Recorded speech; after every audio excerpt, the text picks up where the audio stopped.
Goran, what's going on, dude? How are you, man? How's things been?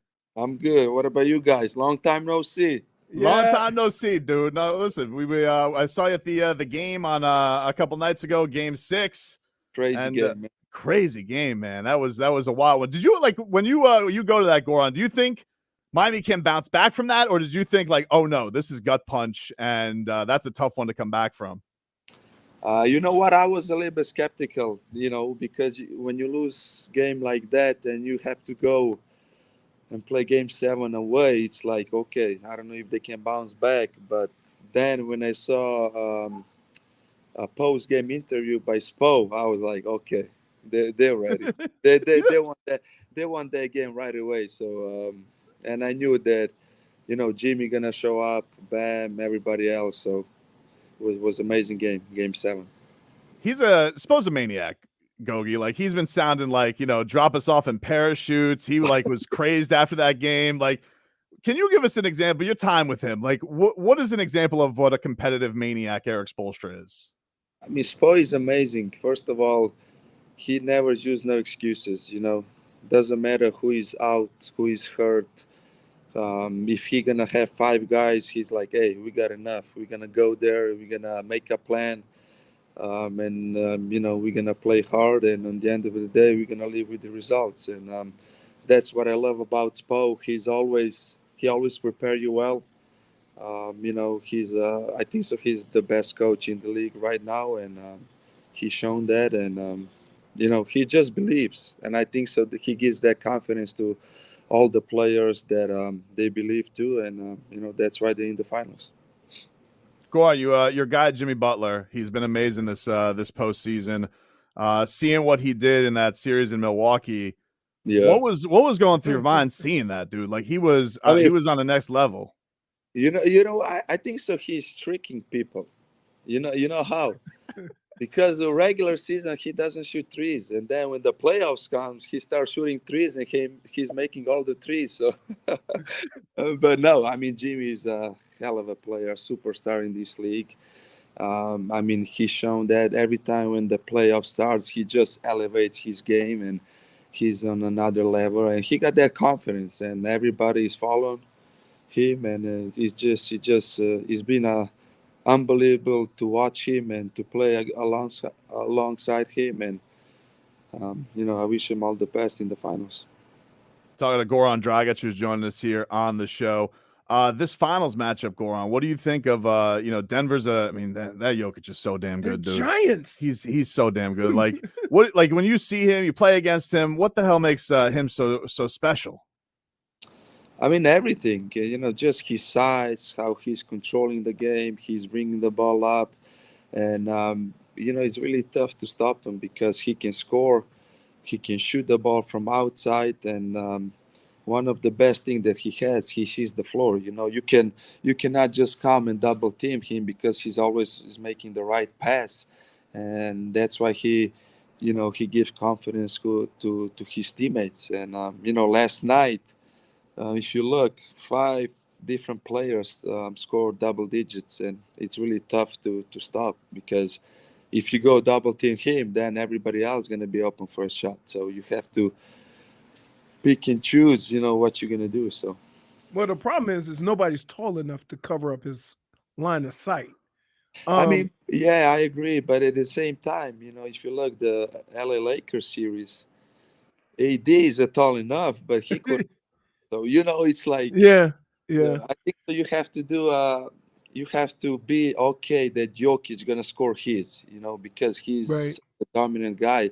You're not gonna be able to stop him, but you have to stop everybody else around him. So What do you think about just putting pressure on him the second he gets the ball? So instead of just letting him just mosey up along the court, you put pressure on yeah, him in the backcourt and then cut the time that he has to view, you know, yeah. everything. And maybe that puts pressure on him to make quicker passes. You know what? I think so that will work a little bit, but then he's like LeBron. He calibrates and immediately he adjusts. So I think so he would just give ball to Murray. Okay, take the ball over. He would run seal and get the ball on the low post, and then from there, or high post, and from there he would play. Back, right. So, so it's really tough to say. And what I'm impressed with him, he's so big, but he got motor, man. If you watch him, he doesn't stop. He's always moving. He Not got very fast, but he's always not very, moving. yeah, exactly. Not very fast, but he's moving. You know what I mean? Yeah. He's not still. So that's what Right. what is really crazy to me. He does 1-2 dribbles. He passes the ball, then he goes set the screen, then he dives a pocket pass. He get the ball, he finish it, or he spray it to the corner. I mean, he just knows how to play. He's similar to Bam a little bit to that regard. Right. Goran, do you Jimmy was talking after the game, like, he wants to put more pressure on the rim, doesn't get a lot of free throws. What makes him tick, man? Like, when you watch Jimmy, you play a side. When do you know that he has that mode, and when do you not? Like, when do you know, like, he's more in that facilitating, laid back mode? Like, do you know on a certain game day, like, oh, this Jimmy's just got it right away? Like, when do you know he's going to be that, killer that he is, Jimmy, playoff Jimmy, and when's he going to be like team guy and let everybody involved? Like, I guess, when can you tell that he's got that going on a certain night? I mean, definitely when the playoffs start, he's different, Jimmy. He's more passionate, more energy, more everything. He challenged the guys more, But what I like about Jimmy, he never forces the game. He always waits the game to comes to him, and doesn't matter if he's like maybe the first quarter, he always gonna drive the ball, and if you watch, he always gonna pass. He always gonna spray the ball out and try to make his teammates more feel more comfortable. Try to them going, because he knows if they're gonna start making shots, then he gonna have more room to operate it, down the stretch. But for him, he's always putting pressure on the rim, couple of layups, couple of fouls, get on the free throw lines, then he gonna feel confident. Then he gonna take those mid-range pull-ups, and then couple of threes. So it's always the same, and that's why he's so unique, because he doesn't force the issue. What do you got coming up this summer, man? What are you doing to down here in Miami? What's Goran Dragic got planned for the off season? I mean, 305 is my home anyway, so I live here, my kids are here, so in a few days I'm gonna go back to Europe to see my I'm going to the finals of Champions League, taking my son. He plays soccer, so we're going to Istanbul, and then I'm gonna watch my brother. He's playing in the finals too. So yeah, I'm gonna have a busy summer.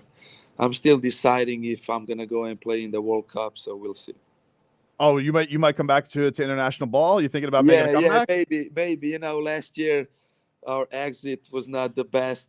We have the really good team, and we lost in quarterfinals against the Poland.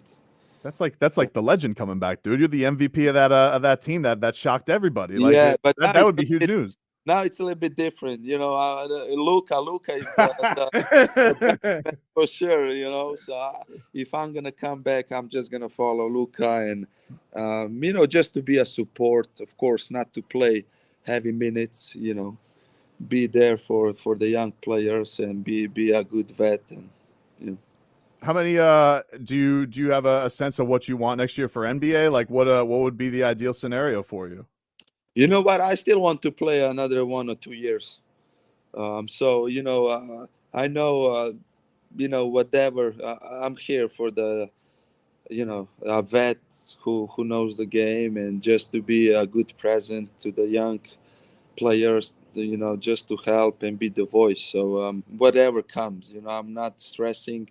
I had a hell of a career, 15 years of NBA, so we'll see. We'll see. I'm still hungry. I still want to play 10 minutes a game.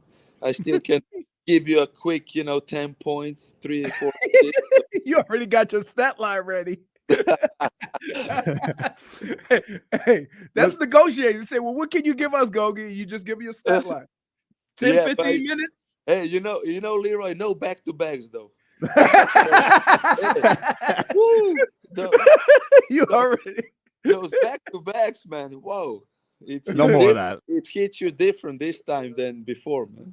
You paid your dues on the whole back-to-back score on. You don't gotta get well. Listen, I mean, you know what we're all selfish. We want you back here. Yes. Like that's like ideally, like how like that would that be an ideal scenario? Would you like one more run with Miami before it was all said and done, or listen, you had a great run here. It's not a must. I mean, look. How should I put it? I live here. My kids are here. So definitely, if I'm looking to finish my career, I mean, it would be a no-brainer to finish in Miami. This is my home. I spent an unbelievable 7 years here. I love all the players, all people in the front office, Coach Cho, Coach Spo, Coach Queenie. I mean, those guys give me everything. So, and this is the city that I see myself, in the future. So, hell yeah, why not? Before we get you out of here, man, a couple more about your about the Heat. Tyler Hero, it's maybe he's going to be making a return. How tough you think that is, Goran? If Tyler is to kind of come back, hasn't played since game one against you guys.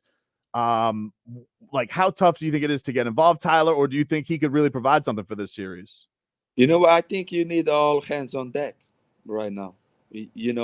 Doesn't matter. Tyler missed what? He missed how long? 14 games. Yeah, it's been like 6 weeks. weeks. Yeah, it's almost 6 weeks. Yeah. Yeah. So, but Tyler is a baller, man. He got that confidence. The only thing I don't know about his cardio. I think so. They can build him up. I don't know. If he was doing something, but he can score. He can score that ball, and I think so that definitely helped Jimmy, Bam, Gabe, Martin, because last game you can see, Jimmy was not at his best, Martin was not. So they need some scoring, I think so. Bam was good. Of course, Bam has a tough task to do. He needs to get involved with everybody. He needs to score and to defend Jokic. So, you need somebody. You need everybody to step it up. Struz to shoot the ball well, Duncan, Tyler. So, yeah. And this Udonis Haslam's last year. He says he's going to wrap it up, man. You mean that dude means the world to you, I know, but like, what is it? What do you think about UD's career coming to an end? Do you have a favorite memory with Udonis that just sticks out when with your time with him? I mean, every day with him was special. I mean, that dude, he's so funny, man. You guys should. He should say. I hope he's gonna have some, I don't know, TV show or something, because I want people to see how funny he is and what a nice human being. And first of all, a great leader. I mean, I think so would be a perfect ending, to win a championship on his last year. I read somewhere that he was in the finals in all 3 decades or something. Yeah, that would make sense. Yeah. It's 2000s, 2010. Yeah, it's crazy. Yeah, it's crazy. So I think so. I wish that for him, not only for him, but for Jimmy, for Spo, to win it, and then if this is his last year, it would be hell of a career. Hey man, I can't thank you enough for giving us some time, man, during your off season. Enjoy Europe with your son. That sounds like an amazing, amazing trip, dude. And all the best to you, man. Thank you so much. You guys do. You guys do a good job. I'm watching you guys show. You guys are funny, man. We try when he doesn't want to kill me. Leroy, you need to fight back a little bit against.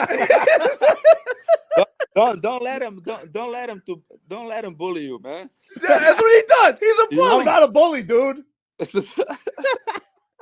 Appreciate it. Go on. Take care, man. Thanks, Gogi. There you go. Bye. Have a good one.